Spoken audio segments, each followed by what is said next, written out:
You are listening to episode 7 of the Upper Elementary Simplified Podcast. And in this special Thursday episode, I am going to be giving you some professional reading recommendations that came from my amazing audience. Also, listen up for the summer challenge clue. And if you don't know what I'm talking about, go back and listen to episode number 4. Welcome to Upper Elementary Simplified, the podcast where busy and overwhelmed teachers find thoughtful ideas to get students engaged in meaningful learning experiences. Hi, I'm Danna Rodebush, former 5th grade classroom teacher and founder of Teacher Tech Studio. I'm here to share practical tips and strategies that will help you grow as an educator. If you are a tired upper elementary teacher searching for ways to cut down your planning time while boosting student engagement, you are in the right spot. Are you ready? Let's simplify. In case you missed last week's Thursday episode, every Thursday in June, I am bringing you a top 10 style episode that has been inspired from a survey that I sent out to my audience a few weeks ago. I talked about how even though these episodes are going to be structured as a top 10, I'm actually calling them Thursday 13 because I can't resist a chance to use alliteration. And then the remaining recommendations will be listed out in the show notes. In episode 5, I gave you 13 recommended fictional reads for the summer. This week, I am going to give you 13 recommended professional education based books, and the rest will be listed out in the show notes. You can find those by going to upperelementarysimplified.com/episode 7. The fun summer drink equals the letter C, as in cat. So let's get right to the list of recommended summer professional reads. Number 13 is Mathematize It by Sarah Delano Moore, Kimberly Morrow Long, and Linda Gojek. I absolutely love the tagline for this book because it is something that I teach all the time, and I've never even read this book. The tagline is Going Beyond Keywords to Make Sense of Word Problems. This would definitely have been a book that I would have ordered as a summer read when I was in the classroom. It is for grades 3 through 5. Number 12 is What Great Teachers Do Differently by Todd Whitaker. And its focus is on helping teachers feel inspired to become more effective in the classroom. The third edition of this book features some new sections about relationships, creating an engaging learning environment, and personal mindset. Number 11, I actually started reading a few years ago and never had the time or got around to finishing it. And it's called Teach Like Your Hair's on Fire by Rafe Esquith.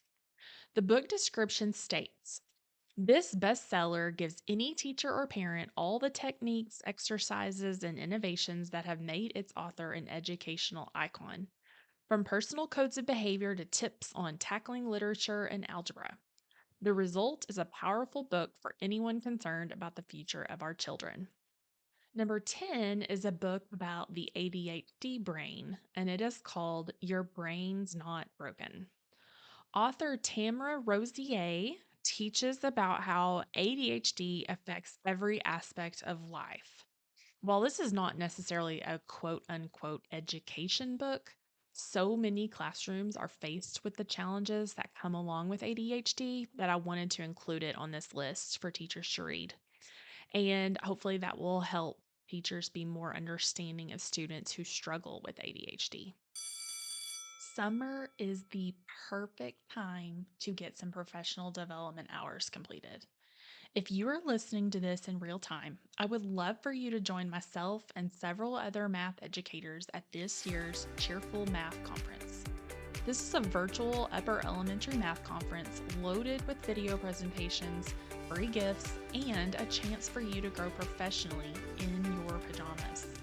Find the link to the event in the show notes for today's episode or at upperelementarysimplified.com/math conference.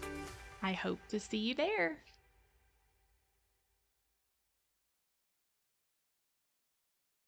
Number 9 on the list is actually one of the very first education books I read as a new teacher, and that is The First Days of School by Harry Wong and Rosemary Wong.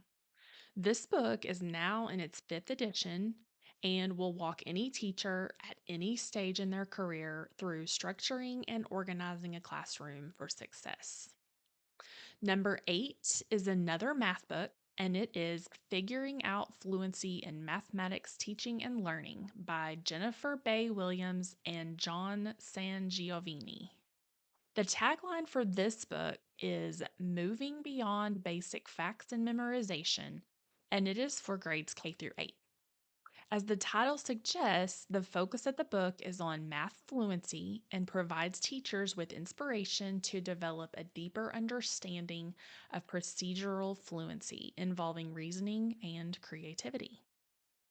Number 7 is Whole Brain Teaching for Challenging Kids with Chris Biffle.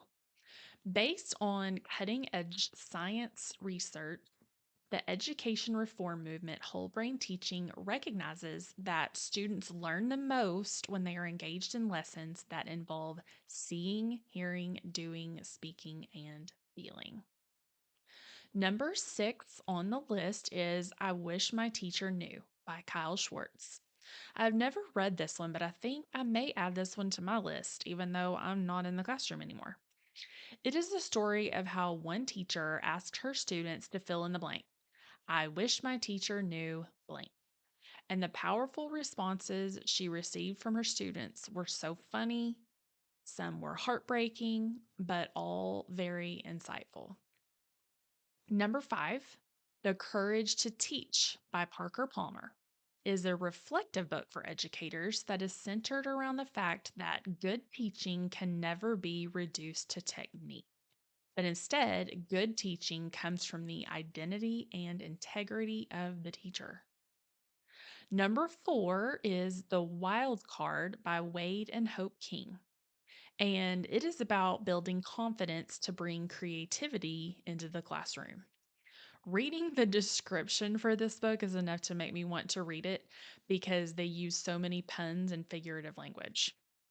The book is called The Wild Card, and within the description, they say, and I quote, You'll learn why the deck is not stacked against you, no matter what kind of hand you've been dealt, why you should never listen to the joker, how to identify the ace up your sleeve, how to become the wild card that changes the game for your students.